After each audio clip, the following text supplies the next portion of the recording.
তারারারা তারারারা তারারা হু জিন্দা হু জিন্দা হু। Hey guys, welcome back to সিনে সুমন্ত। কি অবস্থা সবার? তো দেখে ফেললাম জুনিয়র এনটিআর এর দেবারা পার্ট 1 এর হিন্দি ট্রেলার। এই মাত্র প্রায় 1 ঘন্টা আগে রিলিজ হয়েছে ট্রেলারটা। তো আমি দেখার পরে পুরো শ্বাসরুদ্ধকর ট্রেলার দেখার পরে আমি পুরাই স্পিচলেস হয়ে গেছি। মানে কিছুক্ষণ নিশ্চুপ হয়ে বসে রয়েছি যে হেডফোন লাগায়া দেখার পরে যে এটা কি দেখলাম, কি ব্যাকগ্রাউন্ড মিউজিক রে ভাই, মাথা নষ্ট। তো এটা দেখার পরে আমি ভাবলাম যে ব্যাকগ্রাউন্ড মিউজিকটা কি করছে, তারপরে দেখলাম যে না অনিরুদ্ধ, মাথা নষ্ট ভাই। এই দেবারা সিনেমা যখন থিয়েটার রিলিজ হবে, থিয়েট্রিক্যাল এক্সপিরিয়েন্স আগুন লাগিয়ে দেবে সিনেমা হলে, পর্দায়, বড় পর্দায়। যখন আপনি 3D তে কিংবা বড় অ্যানিমেশন, যখন আপনি ভিএফএক্স গুলো বড় পর্দায় দেখবেন থিয়েট্রিক্যাল এক্সপিরিয়েন্সে, তখন আপনার কোনো অংশে এটা হলিউডের থেকে এক বিন্দু পরিমাণও কম হবে না, কম মনে হবে না। আমার তো এটা দেখার পরেই আমার মাথায় আসতেছিল যে হলিউডের একটা সিনেমা,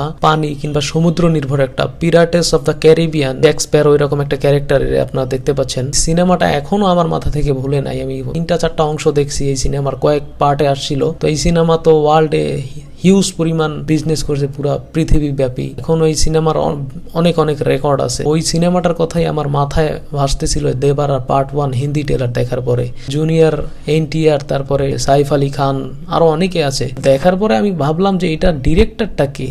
ডিরেক্টরের নাম দেখার পর তো আমার পুরাই সত্যি কথা বলতে এই ডিরেক্টরের কোনো মুভি এর আগে আমি দেখি নাই। কোতারালা শিবা নাম দেখলাম চেক করে ডেসক্রিপশনে ট্রেলারের। এই ডিরেক্টরে কোনো আমি গান, কোনো ফিল্ম, কোনো কিছু এর আগে এক্সপিরিয়েন্স আমার করা নাই। কিন্তু তার ট্রেলার দেখার পরে আমার পুরো মাথা নষ্ট, আউটস্ট্যান্ডিং, মান ব্লোয়িং। জাস্ট আমি কি বলবো, স্পিচলেস হয়ে গেছি দেখার পরে। আমি তো পুরাই এক্সাইটিং অবস্থায় আছি যে কবে এটা বাংলাদেশে রিলিজ হয় কিনা জানি না, কিন্তু যখন ওটিটি রিলিজ হবে তো অবশ্যই দেখবো, কিংবা যে কোনো ভাবেই হোক, যে কোনো মাধ্যমেই হোক, অবশ্যই আমার দেখার প্রচুর আগ্রহ এই সিনেমাটা। কারণ এই সমুদ্র নির্ভর সিনেমার উপরে আমার কেমন একটা মানে আগ্রহ সবচেয়ে বেশি থাকে। সাগর সমুদ্র, এটা দেখলাম যে ওই নির্ভরই সিনেমা। দ্বীপ, সমুদ্র, সাগর, মাছ, মৎস্যজীবী, জেলে, তারপরে নৌকা, বোট, কি একটা এক্সপিরিয়েন্স হবে মানে আমি বুঝাইতে পারবো না। যে অনিরুদ্ধের যে ব্যাকগ্রাউন্ড মিউজিকের সাথে ওইটা ভাবলেই তো, ওটার কথা মনে পড়লেই তো জাওয়ানের কথা মনে পড়ে যায়। আপনারা অনেকে হয়তো জাওয়ান সিনেমাটা দেখছেন, কি ব্যাকগ্রাউন্ড মিউজিক। আমি দেশের বাইরে ছিলাম ওই অবস্থায়, তখন দেশের বাইরে একটা সিনেমা হলে দেখছিলাম সিনেমাটা।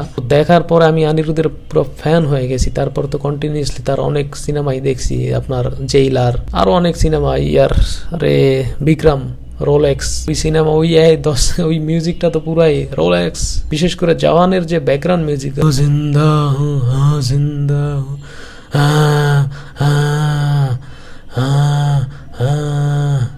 আমি পুরা সিনেমা হলে ভৌতিক একটা এক্সপিরিয়েন্স এখন আমি বলতে পারতেছি না। দেবারা সিনেমাটা যখন আসবে আমি সেম এক্সপিরিয়েন্সটাই আমি আশা করতেছি পাবো, থেকে বেটার এক্সপিরিয়েন্সই হয়তো পাবো। আমি খুবই এক্সাইটেড এই সিনেমাটা নিয়ে। আশা করি সিনেমা হলে পুরাই ফাটায় দিবে, পুরাই ব্লকবাস্টার একটা অবস্থা হবে, হইচই পড়ে যাবে যখন এটা রিলিজ হবে। আপনাদের কি মনে হয় দেবারা কিরকম ব্লকবাস্টার হতে পারে বা কি?